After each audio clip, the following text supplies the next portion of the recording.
Bonjour, nous sommes négociateurs professionnels. Nous avons inspiré la série qui met en scène Éric Beaumont. Ensemble, nous allons décrypter les épisodes de Ransom. La négociation n'aura plus aucun secret pour vous. C'est parti.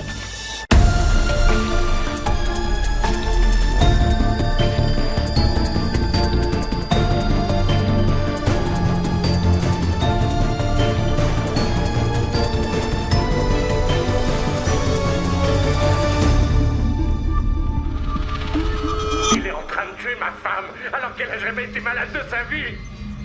Si Dieu la tue, je lui montrerai que moi aussi je peux tuer.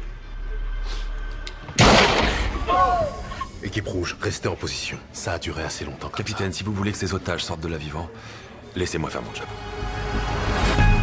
Ce qui est intéressant sur ce premier épisode, c'est qu'on rentre directement au cœur de l'action, avec un focus particulier sur la négociation. Et c'est vrai que dans cette partie où Éric Beaumont regarde les écrans et participe à l'analyse de la situation, on voit bien le rôle du négociateur qui est une composante de l'intervention et notamment dans les services d'intervention français, les négociateurs font partie du groupe d'intervention.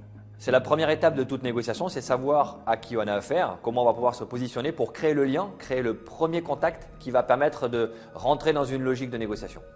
Et tant qu'il y a de l'espoir, on continue la négociation. Restez où vous êtes. Équipe rouge en stand-by. Tireur, tenez-vous prêts. Je sais que vous cherchez des réponses. Moi aussi. On pourrait les trouver ensemble. Éric rentre dans l'église pour tenter de créer le lien avec le preneur d'otages, avec le ravisseur. C'est une phase très très importante parce que les premiers mots vont être déterminants. Et il va devoir créer la confiance et voir dans quelle mesure il est capable de trouver une solution qui soit satisfaisante pour les deux parties. Sans relation, il n'y a pas négociation. C'est la première chose qu'on tente de faire face à un preneur d'otages. Sans ça, on ne pourra jamais espérer la reddition. Donc tout le travail d'Éric Beaumont, du négociateur, ça va être créer ce lien, donc cette confiance qui va permettre à terme de trouver une solution satisfaisante. Et c'est vrai que dans cette phase de la négociation, on voit Éric Beaumont qui rentre en contact direct avec le preneur d'otages qui est équipé d'explosifs, qui est armé. Dans la réalité, on le ferait assez rarement. Cette prise de risque se ferait en extrême ressort et on préférait garder le contact soit derrière la porte, soit au téléphone pour être plus efficace. En plus, Éric Beaumont est un négociateur professionnel privé. C'est extrêmement rare que des négociateurs privés soient sollicités par les services de police. Je suis pas de la police. En revanche, je suis curieux. Pourquoi appeler seulement maintenant? 8 ans d'attente, c'est énorme. Quoi? Ses parents veulent plus de lui? À mon avis, ils aimeraient lui parler. Non. Ils vont avoir besoin de la preuve que c'est bien lui que vous avez et qu'il est en bonne santé. Et la photo alors? C'est pas une preuve, ça. On veut de l'ADN. Non. Tant pis pour vous.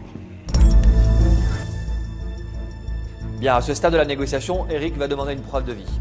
On doit être sûr de parler au vrai ravisseur. Et donc pour ça, il y a plusieurs solutions. Soit on parle directement à la personne kidnappée, soit on lui pose une question à laquelle elle seule peut répondre, ou soit, comme c'est le cas dans l'extrait, Éric va demander un échantillon ADN pour faire une comparaison avec les parents de l'enfant. Techniquement, c'est ce qu'on appelle une décharge de responsabilité. Ce que va faire Éric, c'est qu'il va montrer qu'il est prêt à rentrer en négociation, il est prêt à avancer, mais à une seule condition, c'est que les ravisseurs soient en mesure justement d'apporter cette preuve. Sinon, il ne rentrera pas en négociation.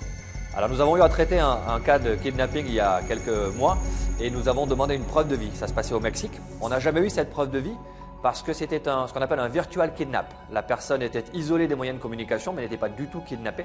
Et si nous n'avions pas pratiqué cette décharge de responsabilité, nous n'aurions pas pu comprendre que le kidnapping était en fait un faux.